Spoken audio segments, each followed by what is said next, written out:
Morning, folks. I'm back. We're going to do some more artwork today. So give me a second here to check on my signal to make sure that we're going to be coming through okay clearly. I'm going to go through a quick intro, and then we'll get to work. So mic check, 1, 2, 3. So mic check. Yeah, it sounds really rich. So good. We'll drop that volume down there so it stays out of the way. And I'm going to grab the link here for some social media buttons really fast. Let me tell you who I am and what I got going on here, and then we'll get into work to doing some more artwork today. So my name is Phil Kearney. What's going on, guys? I create role-playing games. I illustrate them and I publish them online, and I've been focusing my attention on creating content for Dungeons & Dragons 5th edition using the new 2024 rules, and I publish on the DMsGuild. We're currently creating an adventure for the Eberron campaign setting. It's called Crystals of Mabar. You can see the book cover here on screen. And it's for 7th and 8th level characters. We're fighting undead, demons, and necromancers in the Carnwood of Carnath on the continent of Corvair. And like, subscribe, hit the bell icon for notifications when we're live in the future. Here's a bunch of other books that I've created that are also on the DMsGuild. They all have free previews. Be welcome to check them out. You can join my Discord community if you have any questions about anything or you just want to be involved. And let's see. I think that'll do it. So let me knock this out of the way. And we're currently making NPC character tokens. This is for one of the scouts from the Silver Flame that are investigating unusual necromancy activity in the region. So we've got, let's see here. Let's open that back up. We finished the rogue, and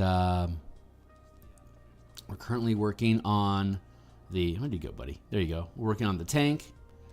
And then we're going to work on the sniper, and then we'll work on the heavy hitter, and then the quorum will be completed, and we'll just move on from there. I'm going to take this window here and push it down a little bit, so I can keep an eye on what's going on for myself a little bit easier. Right, so we're working on the tank today, and let's see, where are we at? Buckle. That's right. We were working on blending in.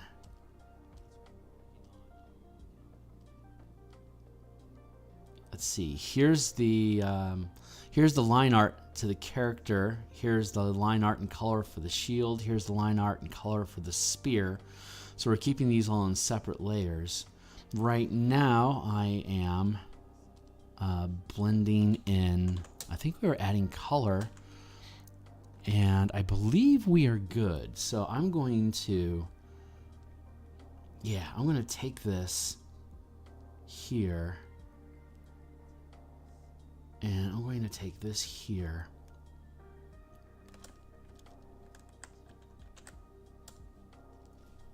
I'm going to duplicate that group.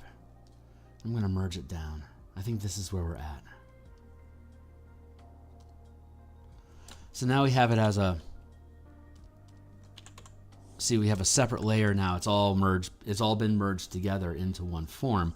Now I can do some of this cleanup around the board. That's just some sloppy residual line art that I didn't need to trim away at the time. But this is the time to trim it away. So I'm gonna go in here and we're gonna do a little bit of cleanup like this.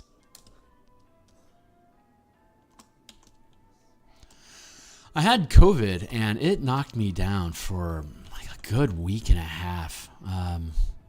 It was a week from Thursday ago that I really felt the symptoms come on, and I had to just shut down and heal in just bed rest for a solid week. And then I started having enough strength to get up and move around again, and did just a smidge of streaming last week, but I am looking forward to returning to a fairly normal schedule of doing artwork like this Monday through Fridays in the morning. And then in the evening, we typically do, traditionally we've done book design and game rules on Mondays and Thursday nights, as well as Tuesday and Friday lunches. And I think I'm going to stick with the Monday, Thursday night routine, but I might be backing off the lunchtime stuff on Tuesdays and Fridays just to give myself a little bit more breathing room in my life, so it's not so crowded and busy. So I'll be doing. We built the Spelljammer Combat and Exploration supplement on DMsGuild, and that is we've been updating that for the 2024 rules, and that's what I've been doing on Mondays and Thursday nights. So we're going to do some more of that tonight. We're basically working on fleet mechanics and squadron combat rules, just updating them for 2024. So we're going to do that tonight. So if you want to check that stuff out, please do like and subscribe, and you'll get notification that I'm up and running again.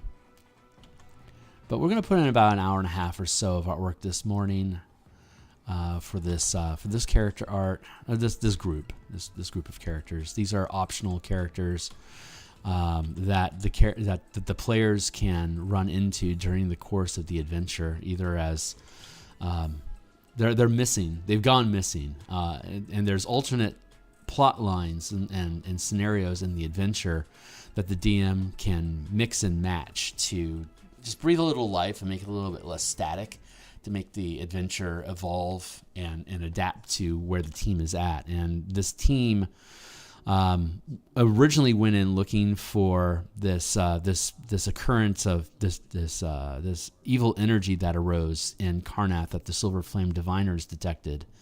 So they sent some scouts in to go check it out, and they go missing. So depending on what plotline you're using, if you're using the Silver Flame plotline, you need to not only find out what's going on, but you also need to find these guys because they're missing. They need to be rescued. So you're sent in for a rescue mission and to explore further what's the necromancy energy that's erupting from the area right now. And so they could be captured. They could be running and trying to escape. Just depends on how the DM wants to use them, and we provide guidance throughout the adventure on how to use these different alternate plot hooks, on how you can modify the adventure to fit your campaign a little bit easier. It also allows you to approach this from a one-shot of having specific objectives to achieve during like a 3 or 4 hour session.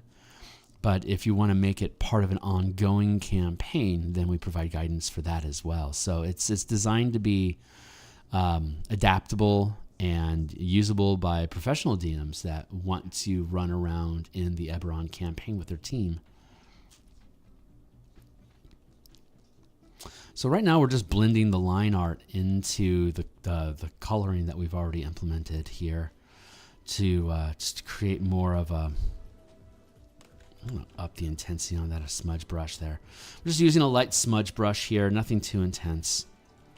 It just works some of the line art. The line art tends to end up being like additional shadow and adds a little bit of volume to the form. And some rough texture just to keep the line art from looking to keep the illustration in general from looking too clean.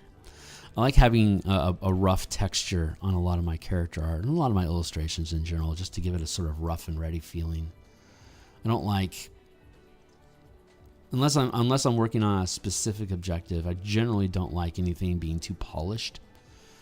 It just doesn't feel right. Unless, I'm depicting something that's particularly polished.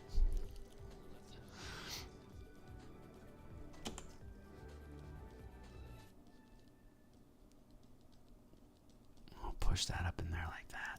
There we go. And we'll clean this hand up here a little bit like that.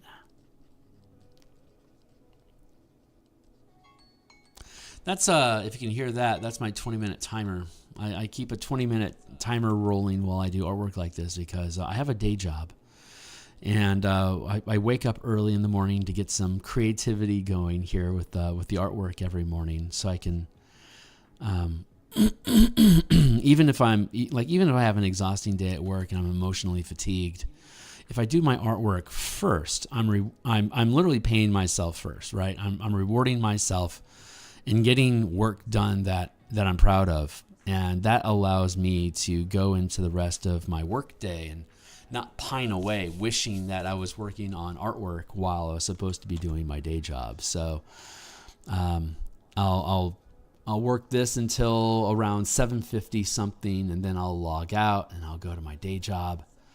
And then hopefully I'll have the strength at the end of the day and to come back and keep working. And I do a lot of work off screen, like mapping and other illustrations. And so the illustrations that I do here on screen generally is stuff that doesn't require me to think too much while I'm doing this, so I can just kind of talk about things and ramble a little bit with you guys like I am right now. Just to kind of talk shop and shoot the shit. And if anyone decides to show up and hang out with me and chat, happy to have conversations and talk about things or answer questions. This isn't a very popular format, I think, of streaming, like of running a channel. It's I don't do a lot of recorded videos talking about specific topics, like, you know, top 10 feats or whatever. It's most of the stuff that I do is just kind of ad hoc and spontaneous live streaming like this. Just I want to get some artwork done, and so let's stream the artwork. And I enjoy live streaming. Like I talked about before, it just helps prevent me from being too isolated, and the biggest threat to large art projects is loneliness. So if I have the opportunity to stream and just basically talk at folks that come through the channel and hang out occasionally, sometimes I pick up some fun conversations, and it's way better than just being alone all the time. So when I'm off stream, I do artwork, sure. And generally I listen to Pink Floyd or Tool or whatever's prog rock or whatever it is that I'm enjoying at the time, or like a webcast or something like that.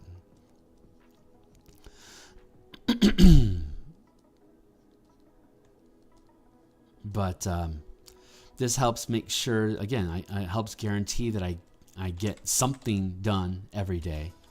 And as long as I'm getting something done, I'm pushing the ball down the field, and I'll eventually finish the project, and then we'll move on to the next thing. And we've got a number of other projects that are backed up that are needing more attention. But while I focus all my energy, well, a majority of my energy on this Eberron project, I can't really move forward with the other projects too heavily until I clear my plate. So I've got Stuart Braz as my editor, and Andy Headley, the old goat. He's my co-writer with this project, and so they're awaiting the completion of this so I can add it to the roster of available projects on DMsGuild, and they'll be earning a percentage of it as co-creators with me. But obviously the bulk of the work here is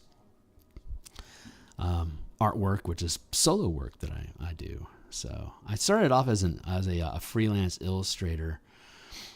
I started illustrating because I fell in love with drawing as a kid, and I decided to start taking it a little bit more seriously when I discovered Dungeons and Dragons back in the 80s. And it was like, wow, this is, if I get good at illustrations, maybe I can be as good as Elmore or Caldwell or Easley, Parkinson, all the different artists that were creating book covers and interior art for TSR back in the day in first and second edition. Just absolutely fell in love with their fantasy art, and it compelled me to get good. The act of being a DM in general means that you're at a certain extent you're going to get decent at cartography, and you're going to end up making like holy symbols and different type of iconography. So you kind of like low-key pick up artwork as a DM. If you stick with DMing, you just sort of end up getting into artwork anyway.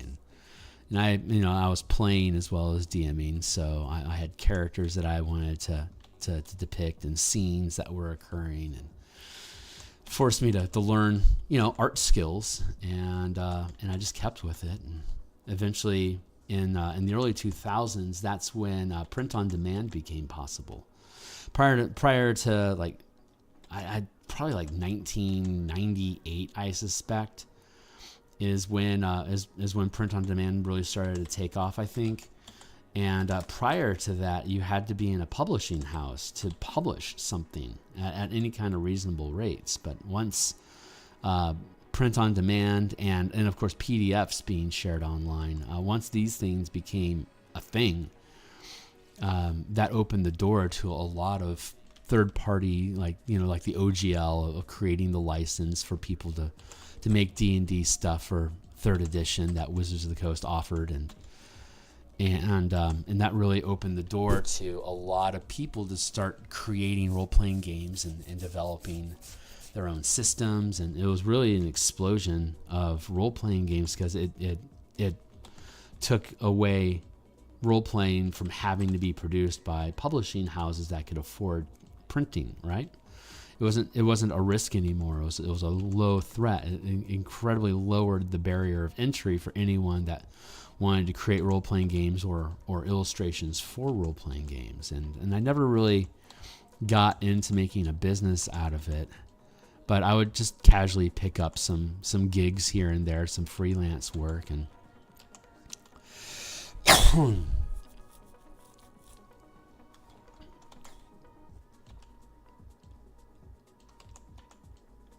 and so I just kind of eased my way eventually into making my own books, because I just continued to DM and develop my instincts for creating content for D&D, because I'd been focused on playing D&D for decades at that point, and I'm like 38 years into this hobby. So I've only really just started to try to go out, and over the past couple of years I've started streaming like this, and who knows, maybe I'll do something more professional and traditional, like creating stream content and like videos and stuff like that. It'd probably benefit me if I did, but I'm not emotionally prepared to do that yet. So I just do I just stick with what I know, which is freelance illustrating. And since I create my own books, I get to be my own illustrator now, which is really why I started making books in the first place, is because it was difficult to get paid. Like the amount of money that the amount of time that I pour into the illustrations that I create, it requires, if I'm like giving away something that takes 40 hours for me to make, and I'm making $50 on it, it's like, what a loss, it feels bad.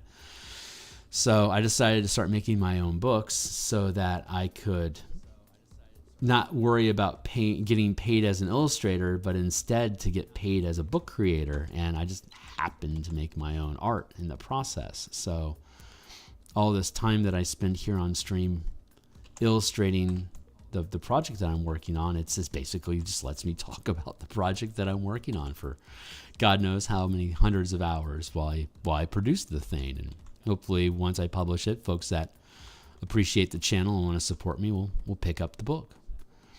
Or not, whatever. But it's, again, it helps prevent isolation and loneliness. And it's an opportunity to talk about what I'm excited about, which is making books. And there we go. This guy's feeling pretty good. So I think I'm going to leave that there. Now we can drop into the shield here. And, I'm just going to merge this down. I don't think I have any merge. I don't feel any particular reason why I can't just use this as it is and work our way through.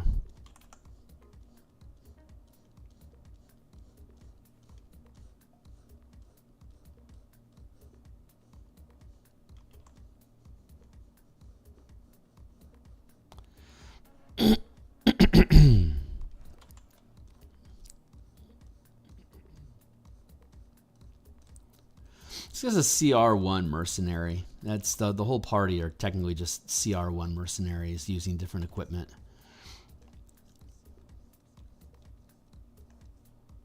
But if you get, you're a low CR character, you know, you're a low level character, or you're a low CR NPC, and you've got equipment that's really beat up, and either when you have beat up equipment, it's either inherited, you know, acquired somehow, or it was beaten up because you survived and kept the equipment intact.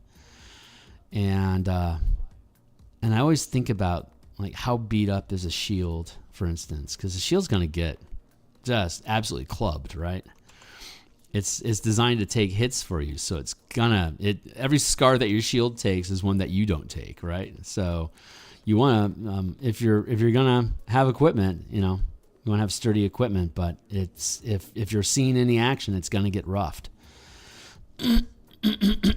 So I like the idea of dents and dings and mars and flaws on a shield, so it doesn't look so pretty, right? We were talking about like having too much of a sheen or a finish on something. This is a good example of that.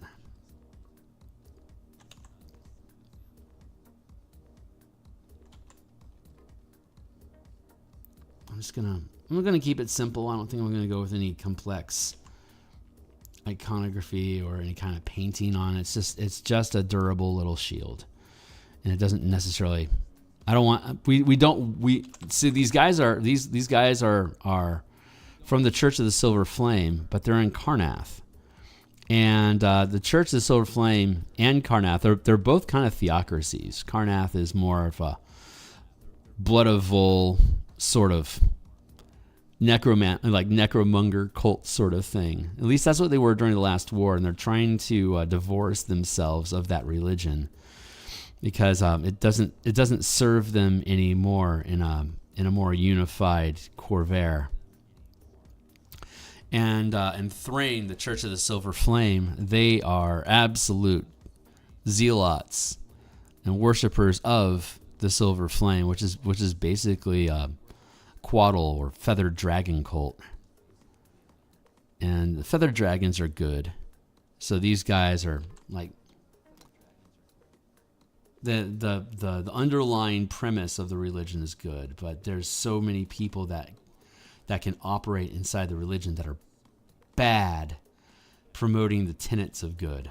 You know, like I can be an evil bastard while promoting this good aligned religion, and so I think that's what you see. That's a really fun sort of villain that's easy for people to insert into campaigns, especially if you have like shifters, like were creatures and changelings that are shapeshifters in your party. Like if that's a theme of your particular group, then inserting the Silver Flame as villains becomes really natural, because the Silver Flame, more than anything, try to root out evil. Disguised evil, like possessions, like demons. Demon possession is a pretty big thing in the Eberron campaign setting. I'm going to shift my seat a little bit here, and I think I should take a sip of water. That feels good. I'm going to drop here into the body real quick here. Clean that up. Very good. I can. So this and this are essentially the same material. So I can grab the shadow here and highlights here, and let's add some dark along the edge here to create some curve to it, and then we can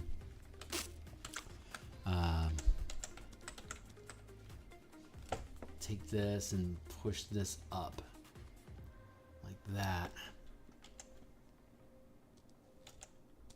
and then create another layer, and we can put some highlights here to help emphasize this lighting here. You can see that there's shadow here underneath the shield, so the lighting is coming from off screen here to the right, pushing through the page to the left. So I'm going to drop that down, and I'm going to grab let's grab our guitar pick for our brush, for our smudge brush.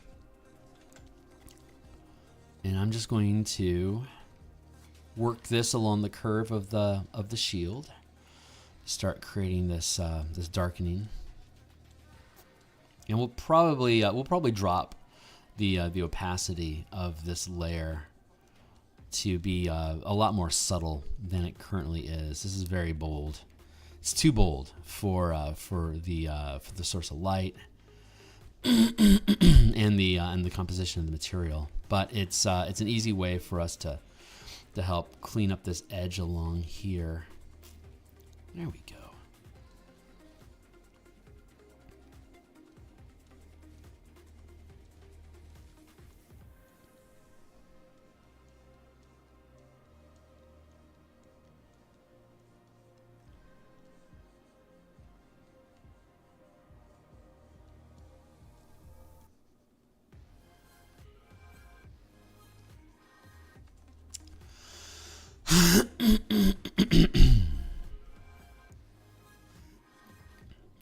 There, I can just work this into the material, and it'll end up looking really nice. But I want to, like, we can go over here and drop the opacity down. See, it's a lot more subtle that way. It's going to end up looking pretty good. So, but right now I'm just being really strong with the color and the line here. I kind of like this warble effect that we got going on here, like this inconsistent shape. That speaks, like we were talking about having beat up equipment. That's having this inconsistent curve with the shadow lighting. That's a good way for us to indicate battle damage without having to really go out of our way and kill ourselves on selling it. So just gonna curve around like this to drop that in, real smooth and subtle.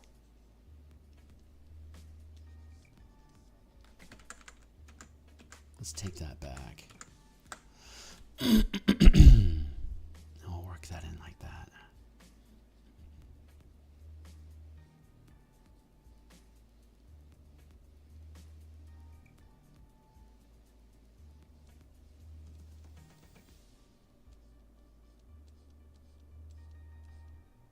There.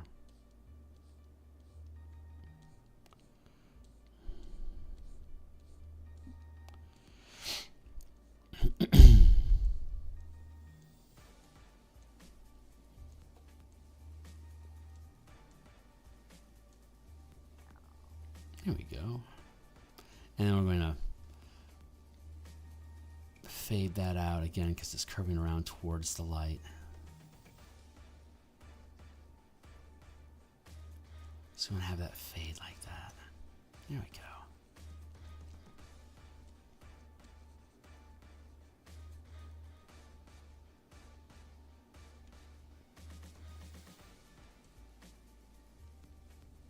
How are we doing on time? 6:45. Okay, we got a whole another hour left, so we're doing great. All we really need to do is clean up the shield a little bit, and then the spear, and then this character will be done, and then we can move on to the next guy.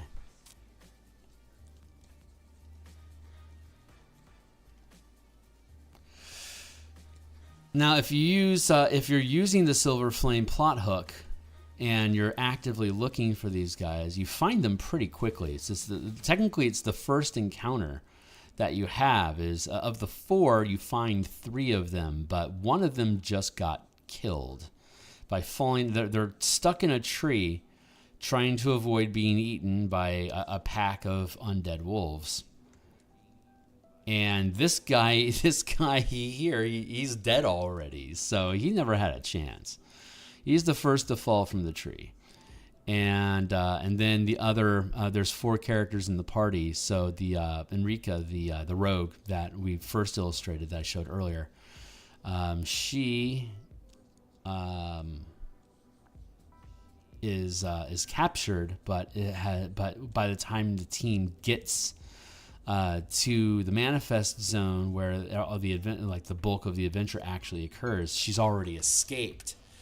And has information about the interior of the dungeon that you want to get into, so she becomes a source of information for you guys. And if you rescue these dudes from the tree, and they're still like running around with you as sidekicks, then they'll recognize her once they find her, and that'll help make that smooths all the transition into the adventure.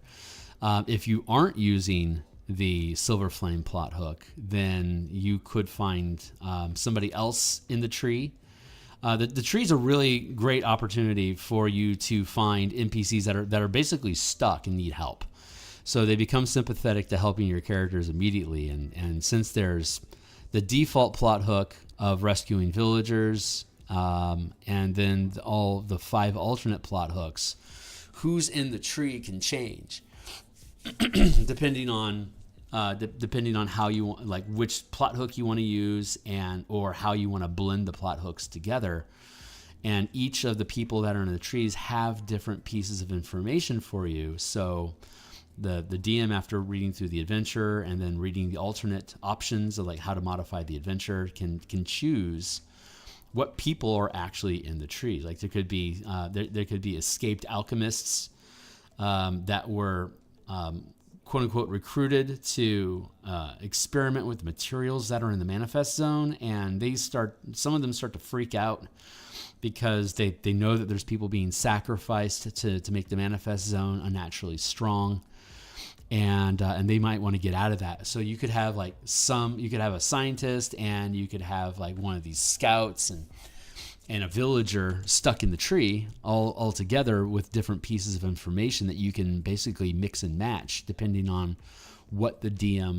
how much the DM wants to front load information for the players to know what's going on. There we go. That looks pretty good, but it's a little, like I said, it's a little bit too strong. So I want to back down. There we go, just a smidge. I'm taking it down to 75% opacity so that it blends a little bit more smoothly into the overall structure. But now I can make a separate layer.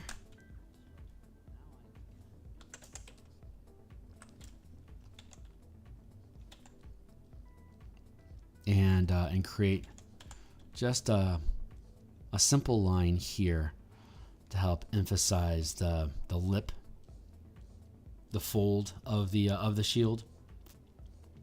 Here we go.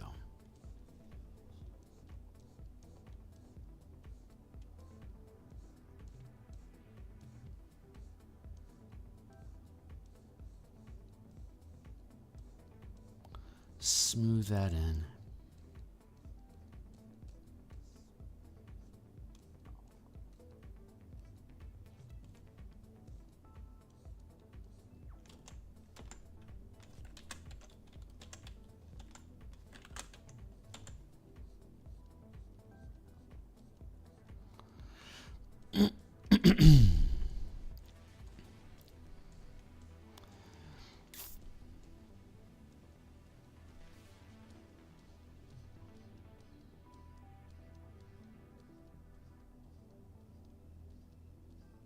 There.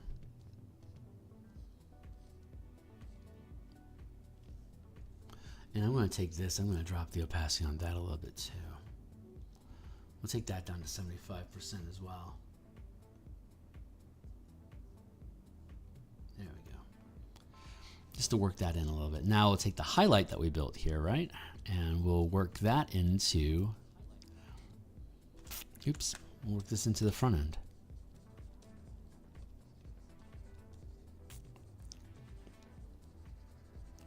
And I like this this roughshod shape that we have here. It's again, it indicates like bludgeonings that have happened to the shield and breaks up the form a little bit and ages it some.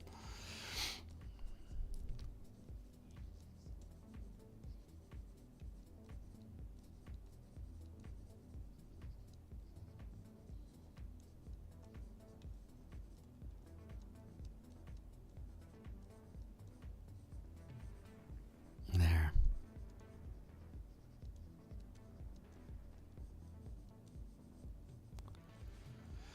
There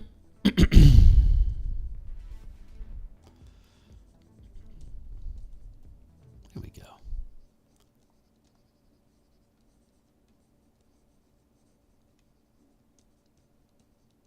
It gives it just a little bit of luster.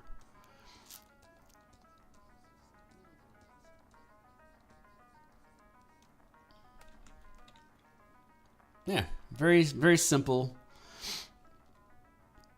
Not very complicated. But that's good to go. That's body. That's good to go. Now I'll take the spear. The spear is super simple, so don't see us having to do a lot of detail for that.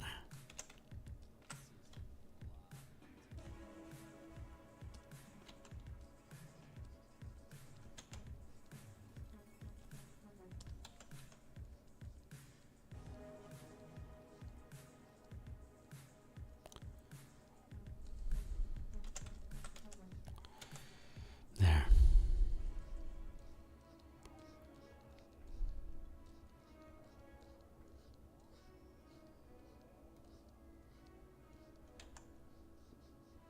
Just want to clean up the, since it is a spear, it's going to have a pretty clean line.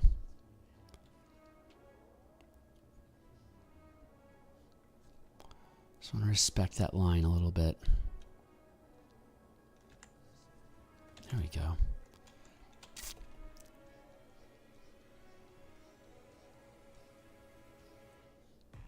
Nothing too complicated.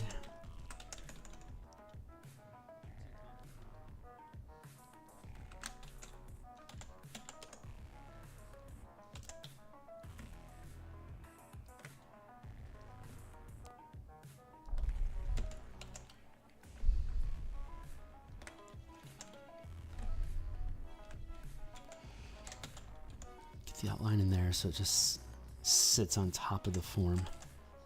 There we go.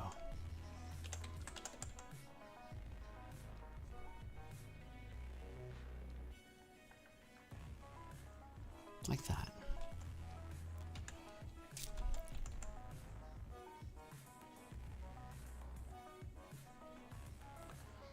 Just push it, just basically just pushing along the length of the shaft so it smooths out.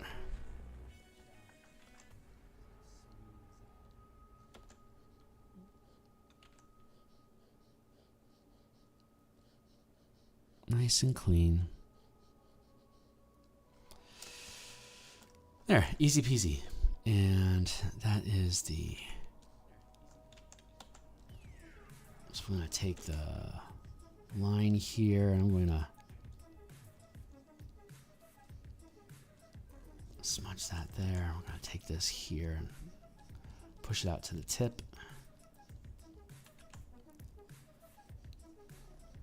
There we go.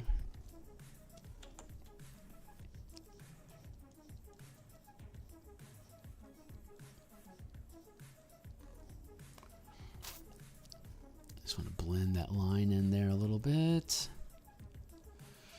And what are we going to do here? I'm going to take that and let's push up the highlights a little bit more here.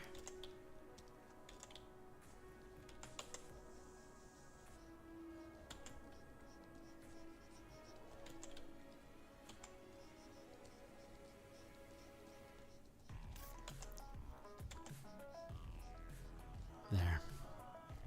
Just to work that shape. I'm going to grab this color here.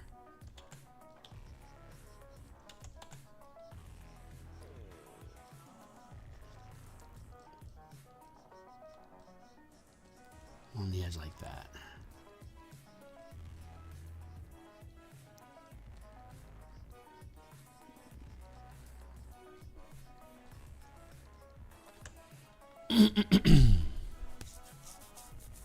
Yeah, nothing too complicated. I think I can go ahead and merge these down.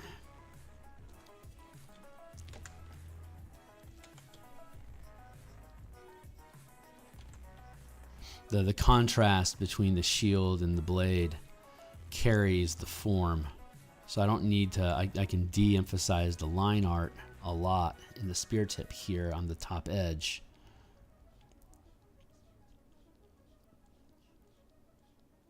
But I want to keep the line mostly intact along the bottom edge to help separate the shadow side of the blade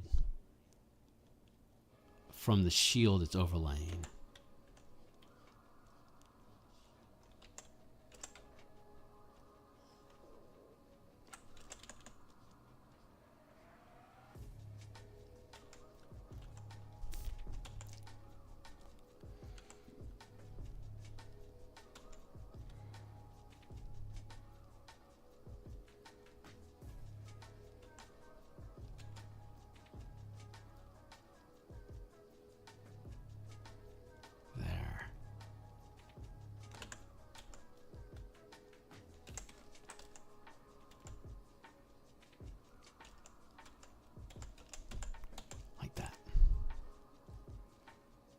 There we go.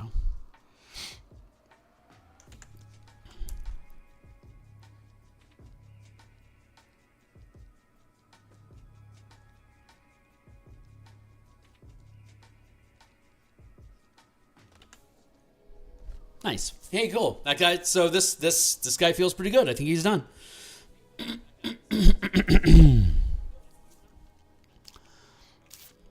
Yeah, feels pretty good. So we'll go ahead and stitch him shut. There you go. So we've got our rogue, and we've got our tank, and it looks like our sniper is next.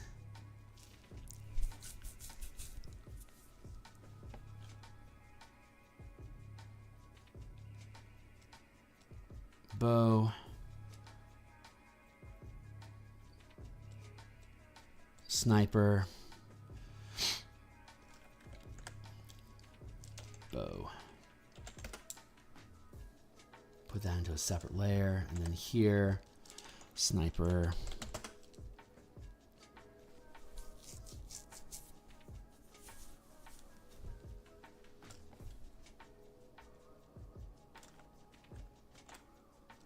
Line.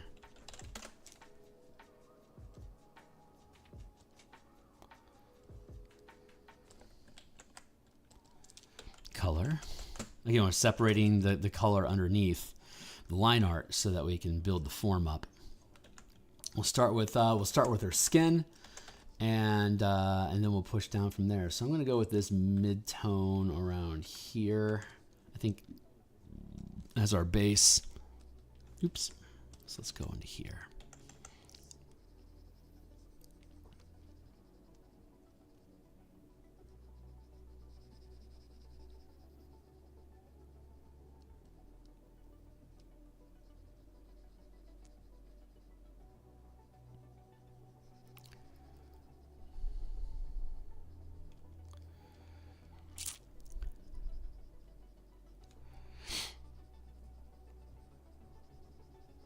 And just wherever her skin is exposed, we're just putting in some color.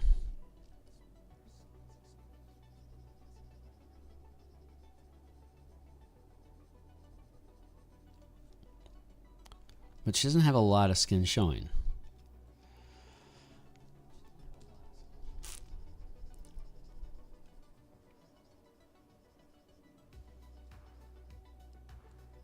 There we go.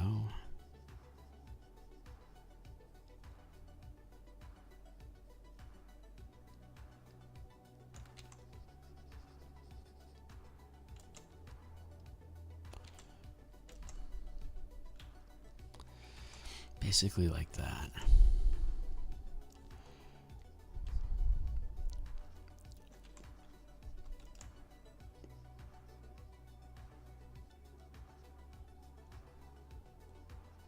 There we go. And the rest of her is covered up with leathers and fabric.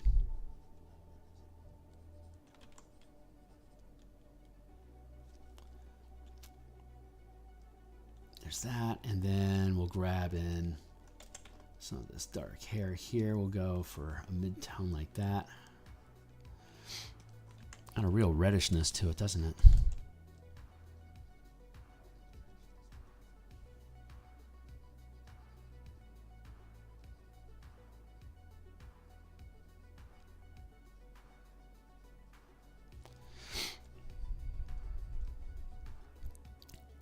Basically starting off with a general, just a general form, and then we'll go in and add like wisps and stuff like that. Got a little ponytail kicking back here.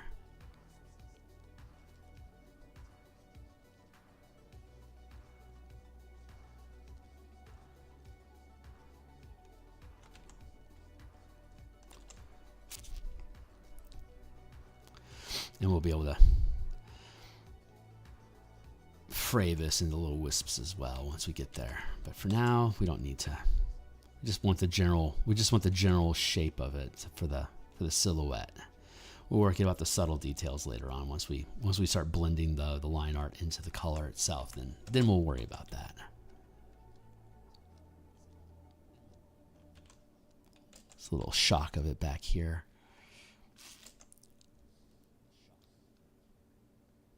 Yeah, that makes sense. Just like that. Cool.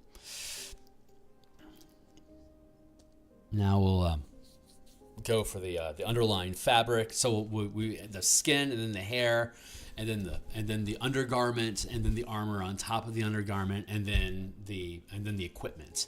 That's just stacking up the layers on top of each other as we go.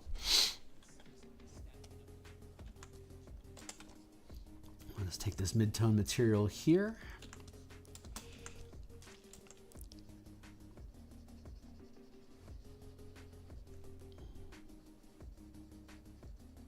Actually, let's just go ahead and work this.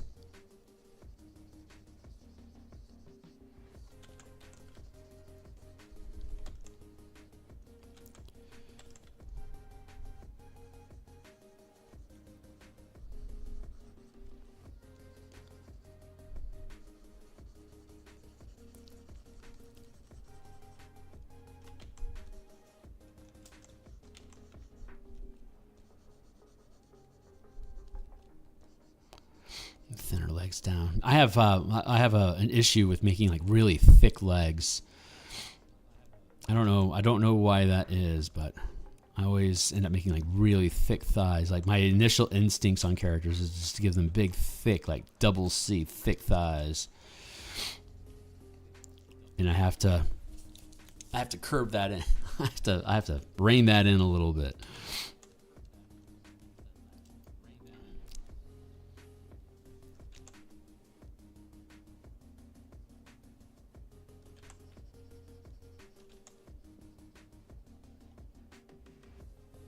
Material in here. Very similar to her hair.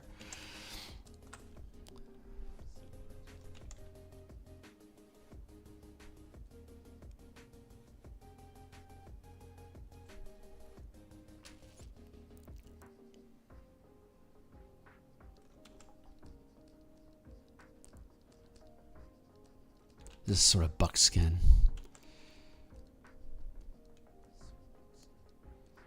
There, like that. Yeah, that feels pretty good.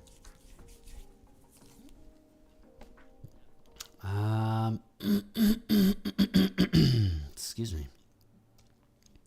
Still pretty froggy from the COVID. I suspect that's gonna sustain for a while. Let's see. Let's grab. These are some straps here, some leather. Let's grab that material.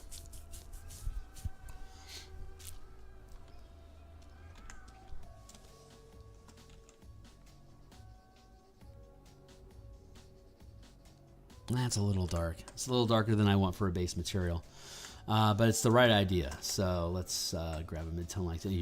Yeah, there's a real monotone sort of feel to this, but that's okay. There we go. That feels really good.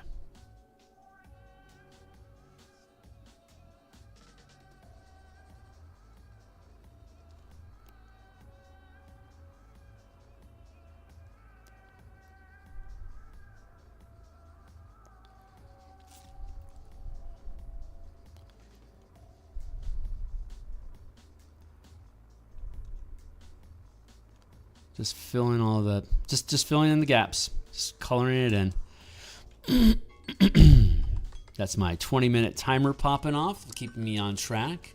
Got about, what, 40 minutes left? It's 7:07 right now? Yeah, we got about 40 minutes left.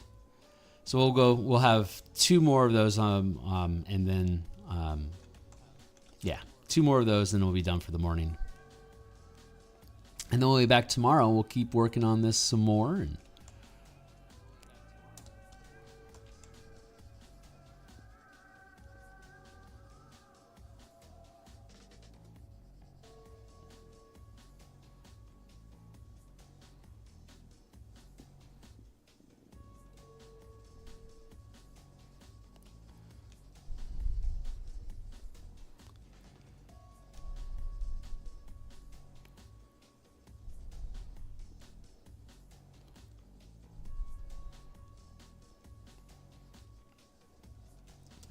okay, with that being filled in, yeah, I think all this is just going to end up just being a solid block. I don't think there needs to be a lot of variety going on here.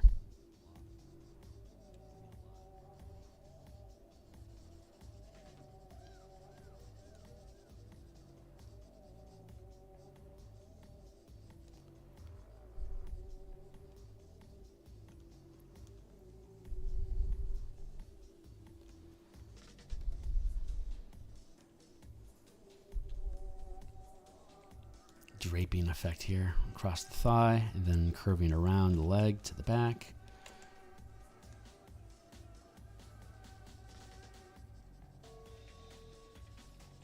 Let's fill that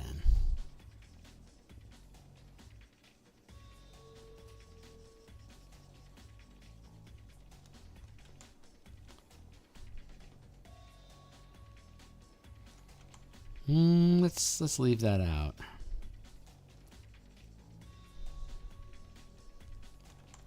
Yeah, leave that out. And we'll have the quiver back here block in darkness here.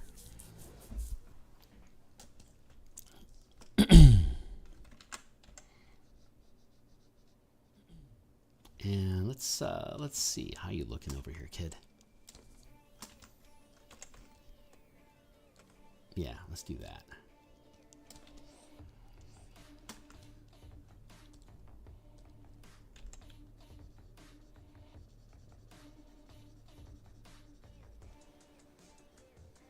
And block that all in here.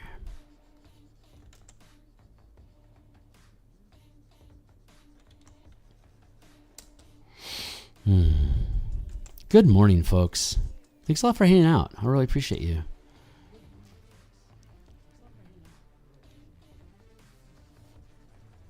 Yeah, we're just doing, this is comic book style. We do the line art, and then we block in the block in the color, and then we do, we're about to start the lighting and shadow effects of the different materials. Here's our reference here, so we're going to grab that and grab that for our quill.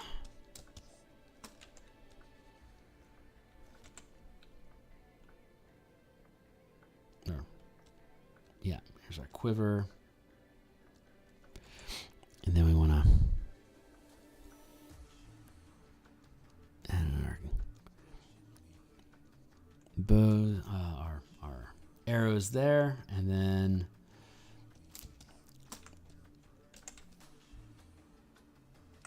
darken there.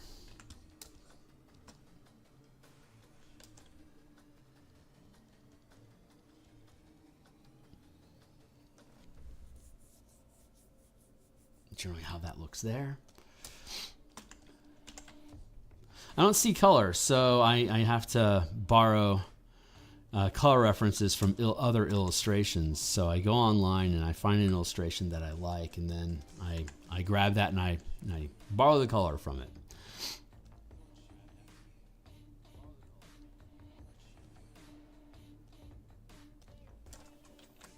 We go to, I don't need to make separate layer for that. Go over here.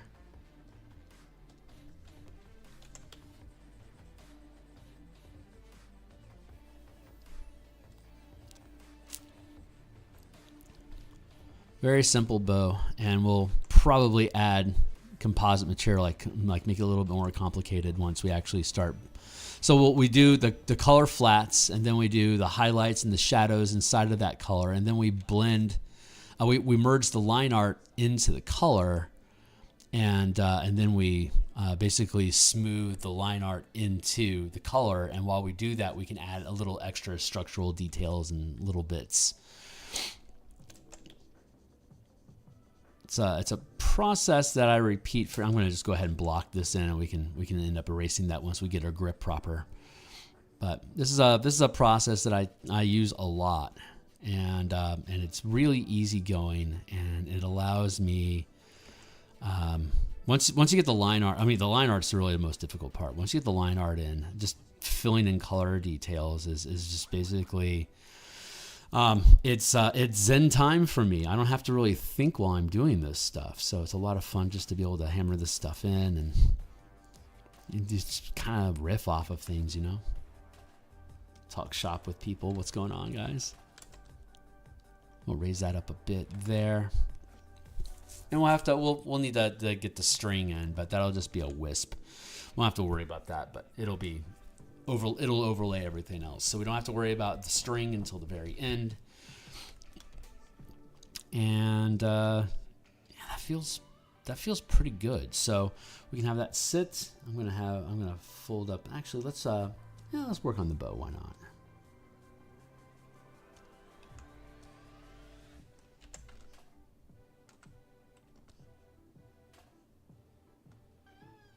And we'll grab some highlight and we'll grab some shadow.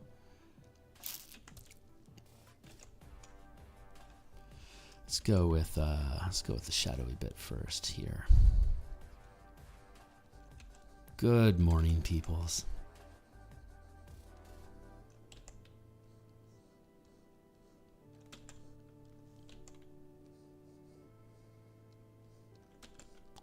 Just let that flow in there a little bit. And I'm going to zoom in a little and erase along this edge here.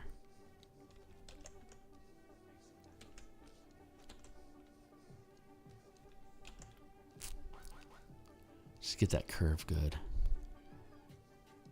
There we go.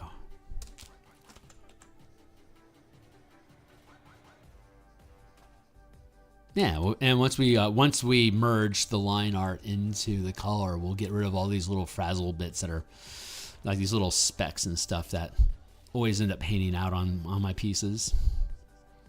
Cleanup is just part of the production process.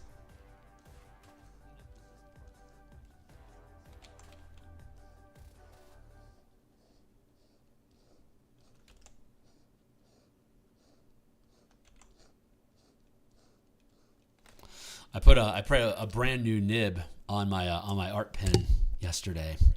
It's fresh and sterile. I'm looking forward to mucking it up a little bit.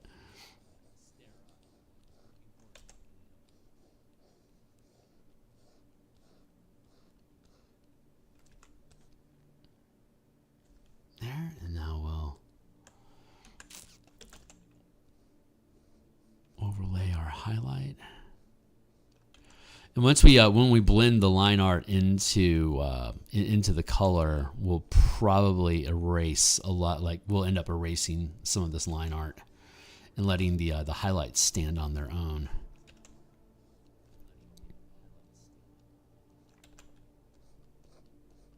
There we go.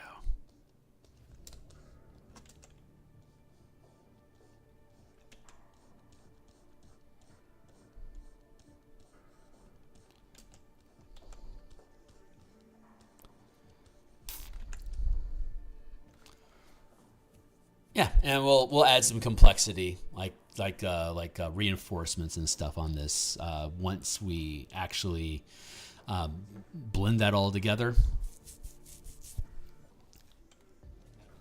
No reason to do it right now, but it's a like little. Yeah, well, I'm not on the right layer. Anyway, you'll see it.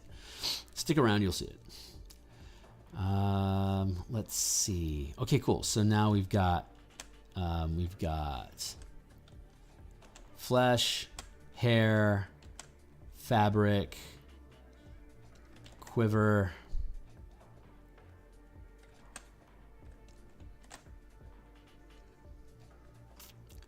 and armor.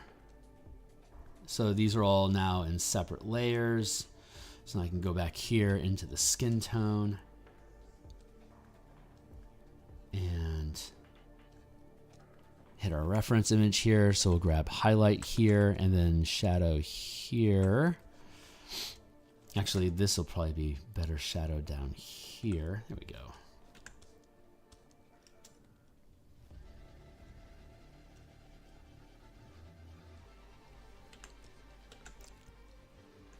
Highlight, shadow.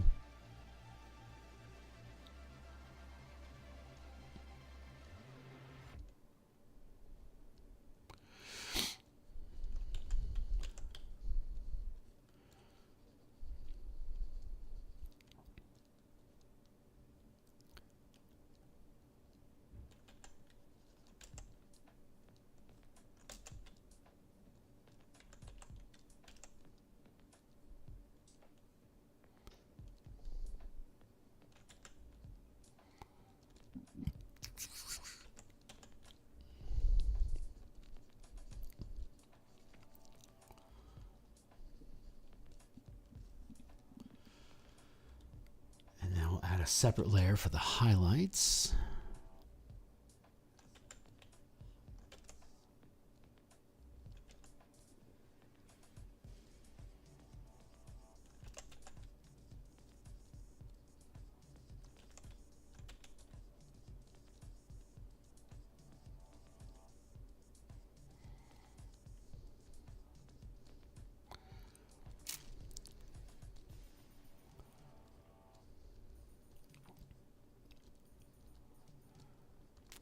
Push that in a little bit.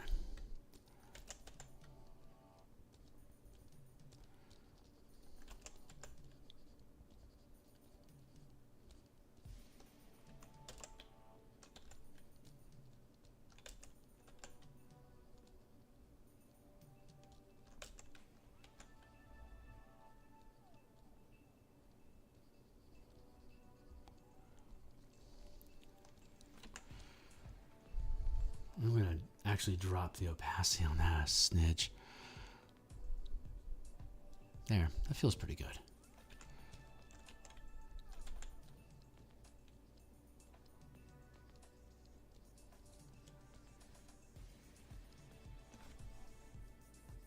It's a start. That's a fine way to start. We got our fingers here. And then we can conceal the bow.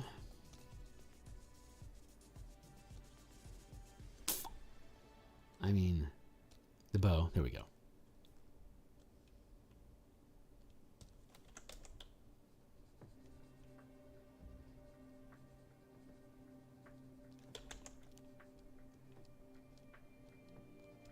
One, two, three, four. Very simple.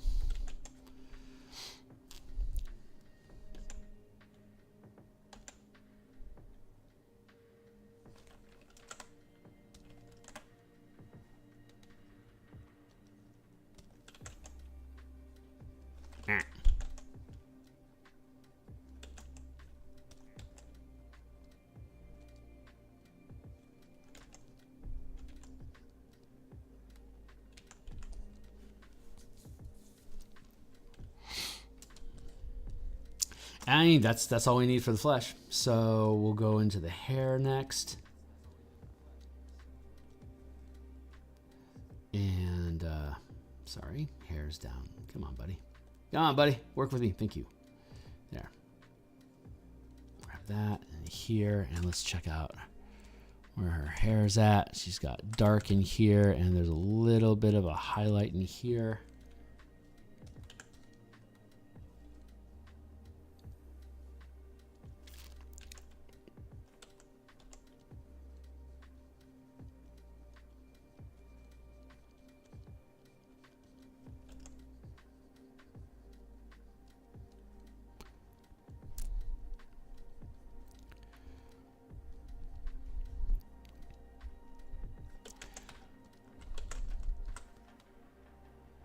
Now I want to look at creating a little bit of a highlight like that.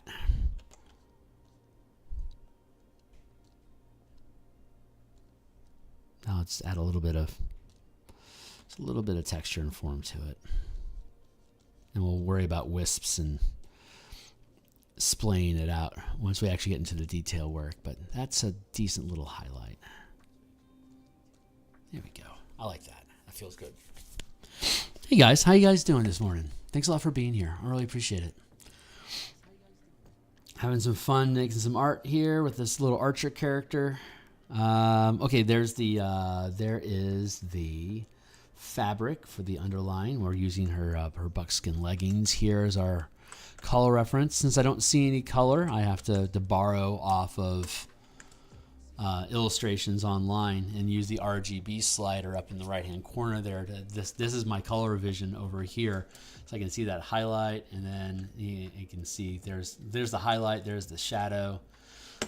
So basically, I find when I do an illustration and I'm referencing like this, I'll find a midtone like here, and then the highlight, and then the shadow. And turns out color is pretty forgiving. Most people are okay with almost any color combination that you can find, as long as the gray tone of it, like the lights and the darks, the contrast of it, as long as the lighting looks good, most people will let you get away with any kind of colors that you want. So generally, I'll go and find illustrations that I know what the RGBs on these things look like, so I know what I know that's a decent shadow and that's a decent highlight. I can just, after years of borrowing colors this way, I know if this G was up here tied with the R, I know there would be like a yellowness going on, and I'd like a gold or an orange, and I'd want to look into like where's that heat coming from when the rest of the illustration is just kind of like normal buckskin. So that'd be like an unnatural dye or some sort of patina that I need to, or like a sepia tone over the actual picture itself. So I have to keep an eye out for those sort of things. But generally, the color references that I borrow from other artists that obviously can see color becomes reliable for me to be able to just trust that it's what it's supposed to be doing. And I basically run on hope. Most of my illustrations are hope themed. So let me go ahead, and I'm going to drop the armor out of the way, and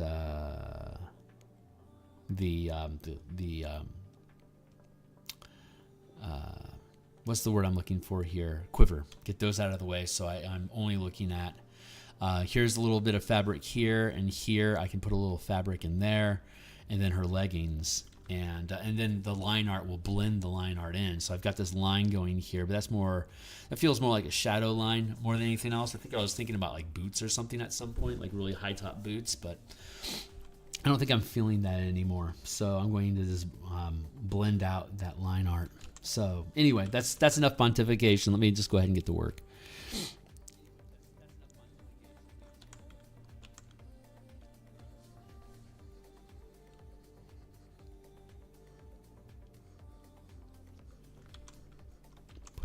That, and then there'll be a lot of shadow over here because of the way that the fabric is falling.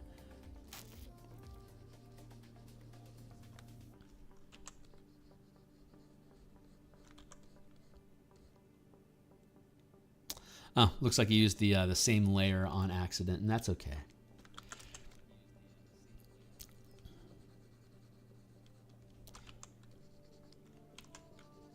We'll do that, and then we'll hit that in here. But since we're here, let's blend these. Just blend these down a little bit.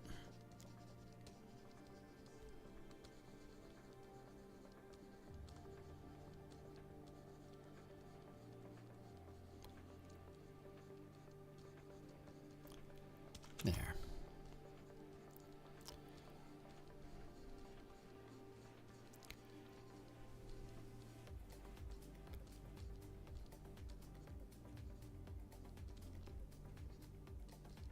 There we go. Easy enough. Up in here.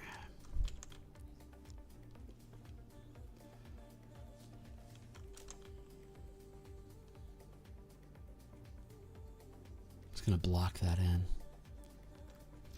And then we'll just do a little bit of an overlay.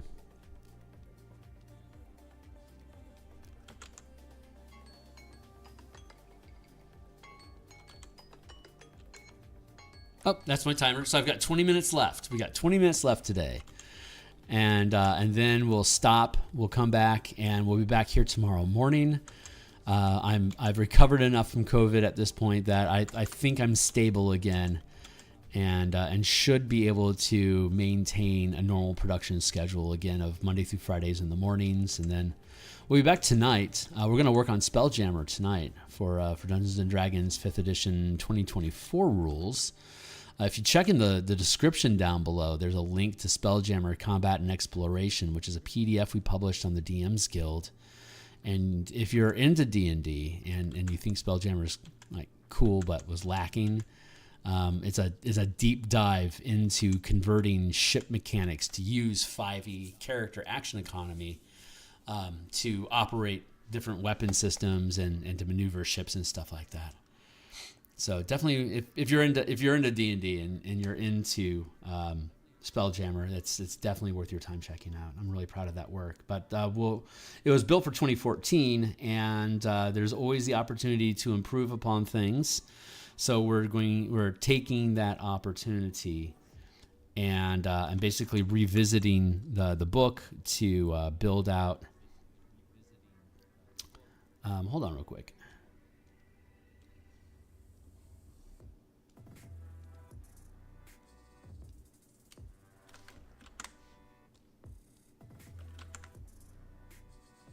I want to, push that quiver back into the background there a little bit more.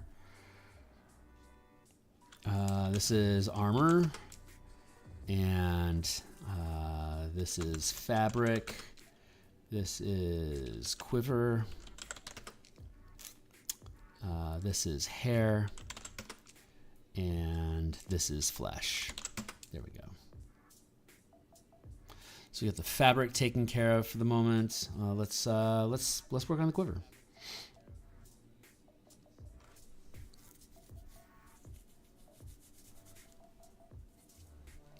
See, she's taking form, guys. Slowly but surely, she's taking on the form. And we have her bow, which we'll obviously have to delete some of that so that her fist can come through, gripping the handle. But yeah, she's gonna end up looking really cool. I like how this is turning out already. She's gonna be dope. Line art, color, where are we at? The quiver, right. So let's go up and look at our color reference here. And we're just gonna grab, oh yeah, that's a good light. And then dark, there we go. This is only a 300 by 300 pixel. It's a 1-inch token square space, basically. These are very minor characters. So although I'm certainly trying to give them some love and detail, I don't have to murder myself on the detail that we put into them, because they're not even, they're optional characters. They aren't necessary for the adventure if the DM doesn't think that they're going to add value. Let's drop this a bit more. Like that.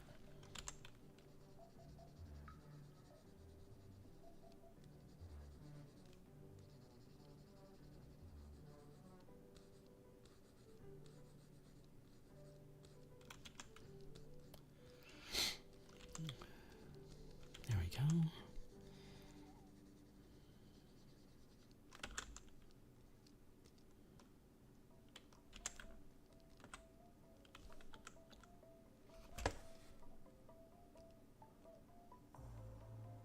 Nudge that up a little bit like that. Just a smidge.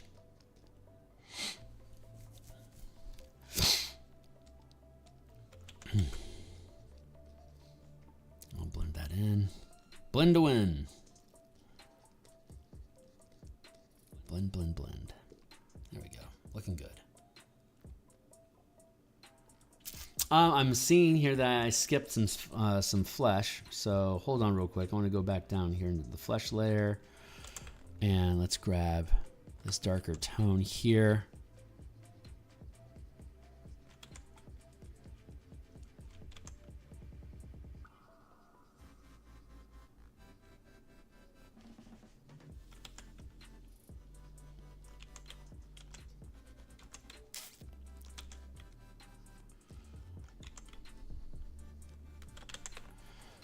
grab this highlight here. There, that's a little bit better. Saw that little gap there. Needed to fix that. There we go. Yeah, we're looking pretty good here so far. Let's jump back up here real quick and look for some sharp highlights. We'll probably, once we blend the line art onto the color, we'll probably come back through here. Quiver, there we go. Probably come back through and just do a little touch up over here. No, that's a decent little jumble. Let's look for some shadow here.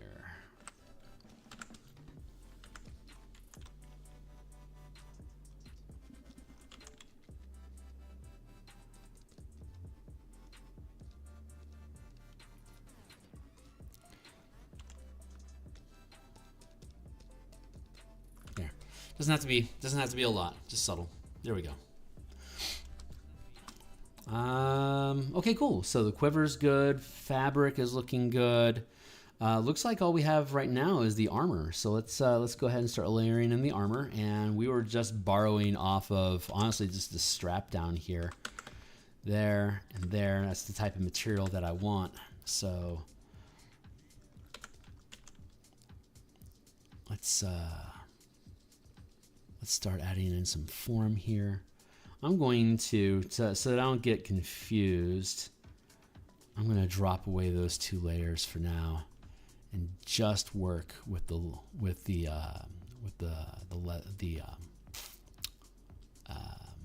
what's the word I'm looking for? The armor layer. There we go. Now curve around like that.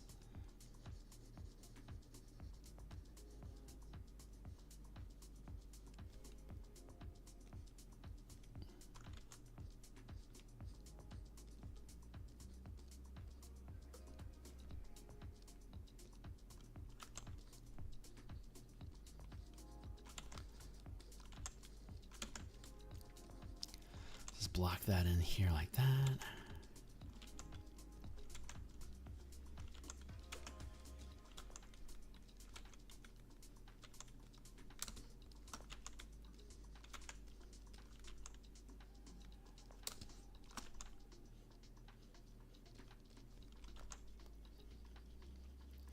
That like that. And let's grab some of that there like that.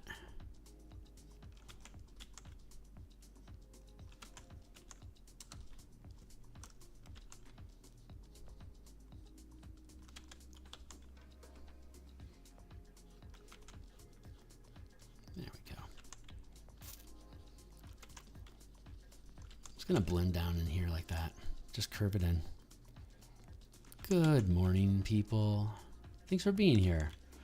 It really means a lot to me when people take an interest in the art that I do and that they stick around. You know, I mean, I'm probably just something that popped up in your feed and it's like, oh, what's this going on about?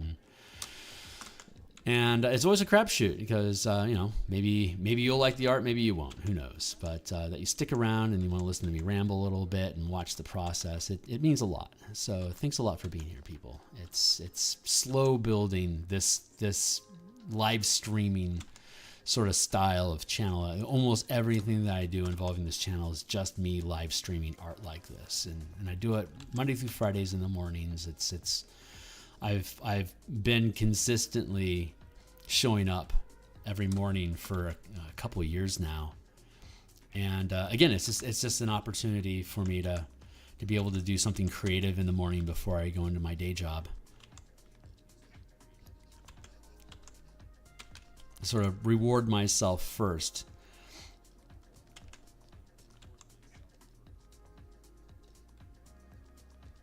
So. Thanks a lot to everyone that's interested in this type of art. It's very slow art, you know. It's like there's no fast production here. It's we go through everything: ideation, the sketching, the mistakes, the erasing, the gnashing of teeth. Sometimes, just depending on whatever it is that we got going on with it. But we just keep bashing out artwork, and just stream stuff through. And once this is done, we'll publish the book that this goes with, and then we'll grab the next one and we'll start doing artwork for that one next. So we just kind of cascade our way through. I think I can be a little bit lighter. There, like that. Better.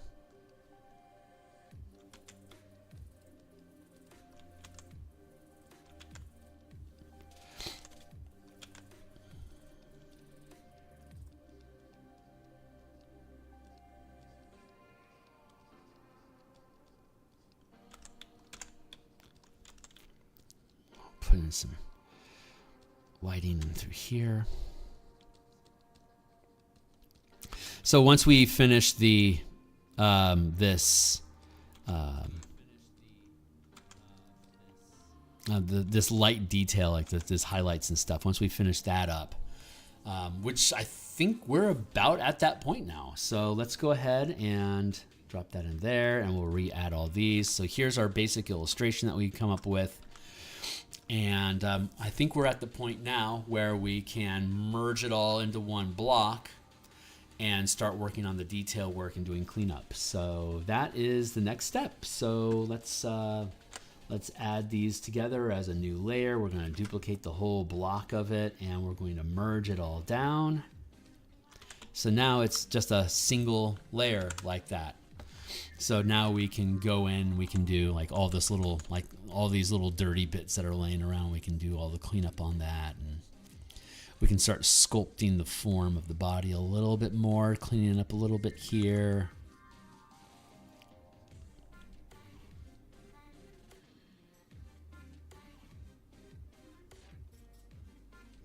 There we go.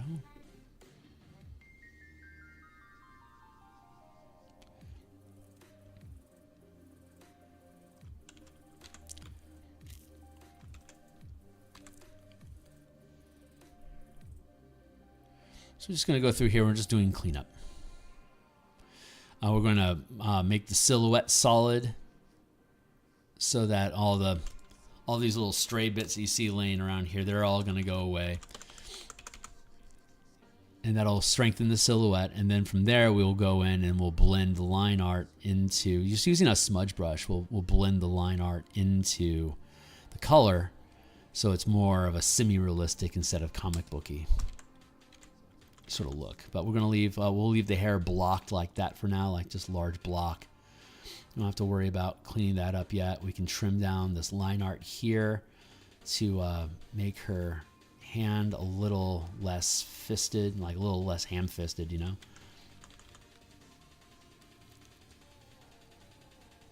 We can curve that out a little bit more there. There we go, see?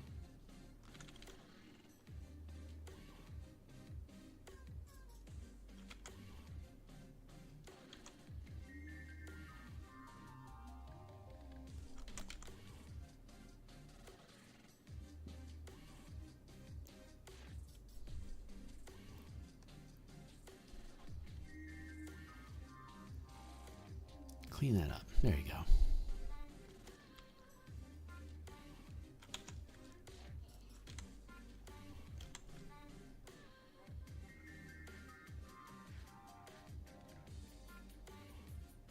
And then we can thin it down a little bit so she has a little bit more of a feminine form.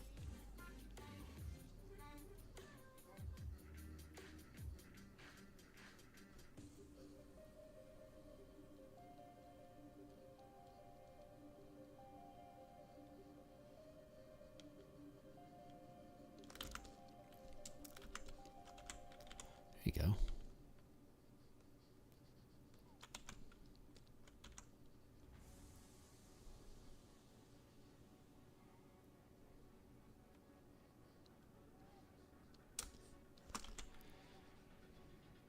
We'll straighten all that out in there. Cool. Yeah. So this is the, like I said, this is the cleanup. So we're going around and outlining everything so that we have the actual silhouette that we want defined, and then we can go in and we can blend all the line art and the hair and all that stuff. We can make, like, I want to keep this fray because we're going to end up we're going to like we'll end up, that's an eraser. We'll end up coming in through here and we'll fray this out a little bit like that.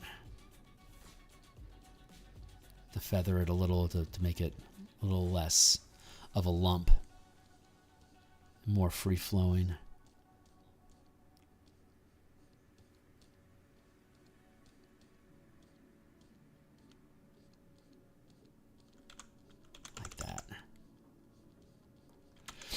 And I'm just using we have a number of custom brushes.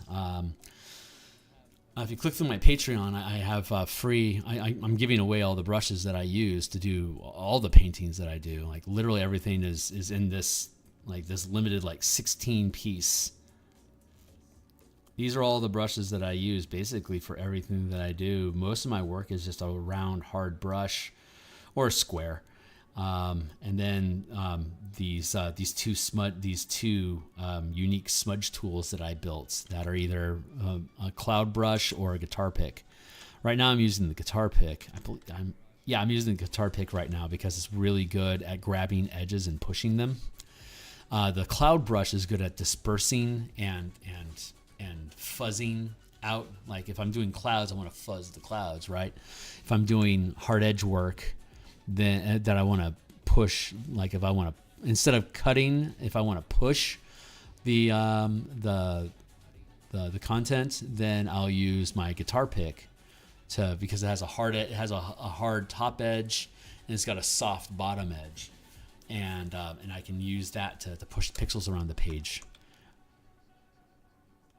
a little more cleanly. Right now I'm just erasing here. Get you into shape.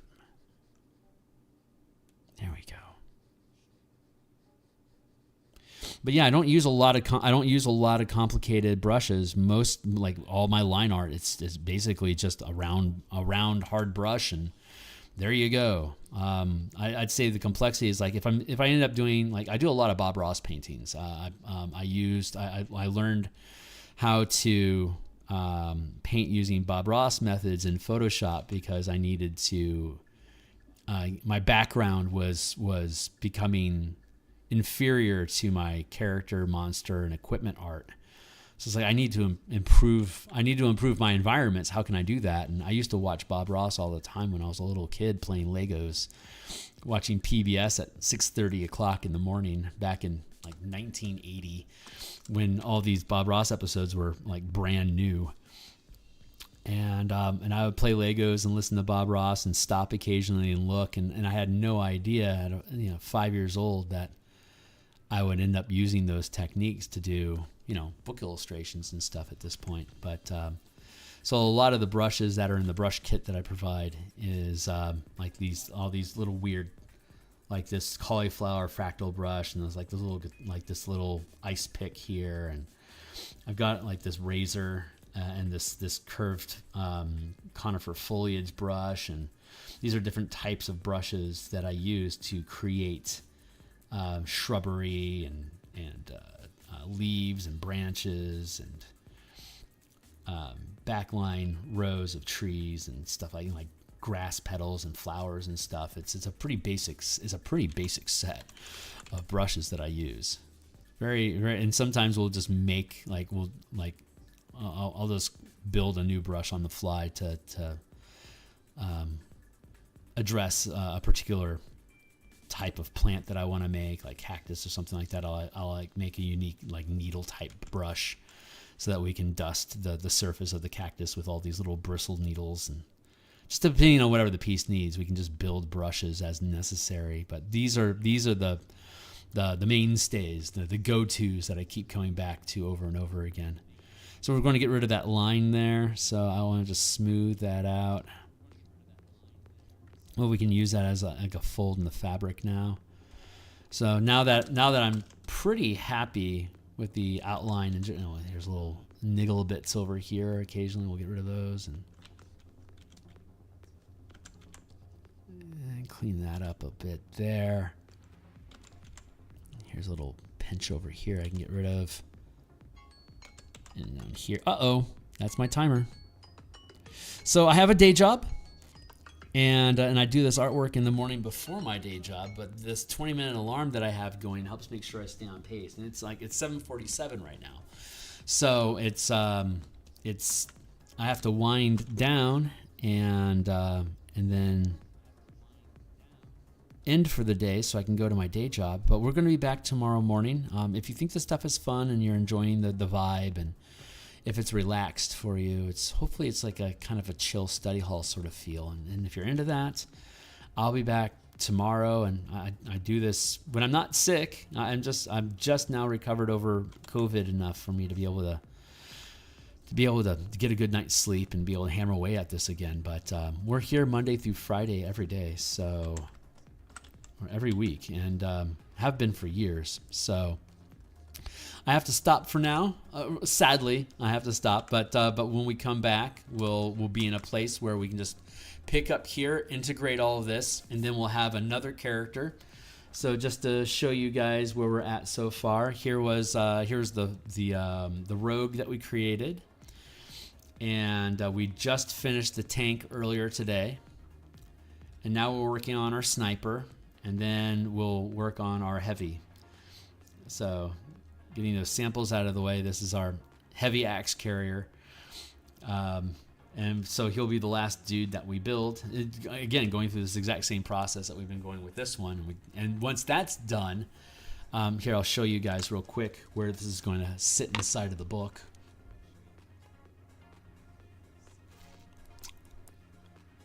Let's see, I think it's here. 95, 96? Yeah.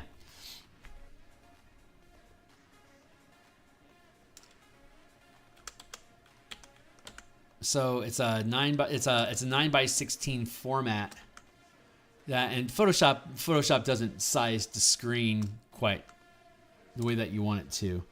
But that's a little bit too close. There we go.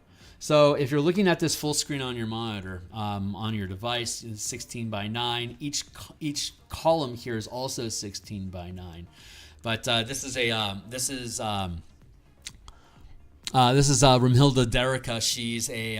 She's a diviner of the Silver Flame, and she's the one that can, with her divinity, she can see that there's a necromantic manifest zone that's been created that's unnatural, that needs to be explored. So she sends these scouts in.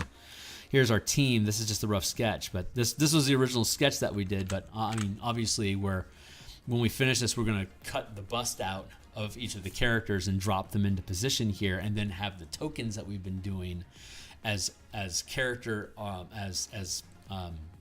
like for maps and combat and stuff. There'll be little tokens that we include with the adventure. But once we finish this, once we finish these character illustrations that we're doing, we'll drop each of them in here, and then that'll finish this page. And then the next page that we're going to work on is here, which is unique encounters that your character that the characters can have if they if they follow this plot line. Like like we were talking earlier, here's the escaped prisoner. Enrica, the rogue, is the only one that didn't get caught up in the tree originally, where the characters find the scouts. But she's escaped into the cemetery. So we'll have a scene here of her basically hiding behind this broken pillar of this gazebo at the cemetery, and then these are two of the guards that are basically looking for her in the cemetery. So this will be the illustration that we create for this particular scene here. And then we have some like gaps down here and here at the bottom of the page, and you can see that we have some page grit that is just general. It's just some general form that we can have, because the text could go down all the way to the bottom of the page. So I want to have a little bit of grittiness down here, just as texture on the page. But since we have a gap here, I might end up like doing like it's like some headstones or something over here, like a little tiny little spot illustration, just something to fill the gap. I don't know. We'll see something there, or maybe like some like rolling mist or something in here. maybe we'll leave that empty because we have the page grid here. That's a small enough space, but this is maybe a large enough space that maybe we want to have some sort of texture or something going on. But this will be, once we finish the character art, this will be the next piece that we actually build and integrate, like an actual scene. So, and then once we do that, these pages will be done, and then we'll grab the next block. We have a druid sect called the Gatekeepers that is also aware that the Manifest Zone has been created, and they want to shut it down too. And so there's all these different rival parties that are running around inside of the adventure that the characters can potentially integrate, bump into, help, or be rivals and fight against, depending on what your plot hook is. So, but it's just a couple pages. Each of these alternate plot hooks. There's 5 alternate plot hooks, and there's the default plot hook where your characters are deputized to investigate reports of missing people along the Carnwood, which is known to be haunted. So it's like kind of your own fault if you're hanging out in the Carnwood. You know the risks. But like the Silver Flame is coming all the way from Thrain, which is like 700 miles away, and you're going to get plane shifted into the Manifest Zone and start having these encounters with these characters and like the guards that are patrolling the area and stuff like that. But then you could like drop the Gatekeepers in there as a rival faction that has the same general goals as the Silver Flame, but they don't know each other are operating, and the Gatekeepers generally don't like the Silver Flame. The Silver Flame generally don't like the Gatekeepers. If they pick up the vibe of each other, they might end up fighting and revealing their position, pulling guards towards them, and now the players get to untangle all of that mess as potential combat or social encounters to interact with these different characters. So, but that's it for now, guys. I'm going to go ahead and check out. I'm going to close this off without saving anything there, and I'm going to hit save on this document and make sure everything's good. I'm liking how this is turning out, and again, we'll get that, put that bow back in her hand. We'll have to erase that middle bit, and we'll fancy up the bow a little bit for her to have taken her shot. But this is just a little character illustration here. There you go. So that's it for today. I'm going to be back tonight to, again, work on the Spelljammer book that we published. We're updating it for 2024 rules and basically going through and doing some edits. There were some typos and stuff that we found that we needed to do cleanup. So we're basically doing a page-by-page turn through of that book and looking at all the artwork that I made for that book and all the rules that are built there for 5th edition Dungeons & Dragons. And let me clean up my screen a little bit. And so yeah, we'll be back tomorrow morning to do more art. We'll be back tonight, probably like around 6 o'clock. That'll be in about 10 hours from now. My day will be done with my job, and we'll come back on and we'll mess around with rules for a couple hours, and then we'll carry on from there. So if you thought this stuff was cool, if you'd like and subscribe, that would be wonderful. I'm trying to get it to 1,000 subscribers, and this long form slow art live stream style is something that YouTube just does not encourage. It's not quick, easy fixes for, like, dopamine hits. This is a very slow process, but if you like the study hall atmosphere and you like the vibe, thanks a lot for hanging out. So I'll see you guys on the other side, and thanks for being here. Cheers.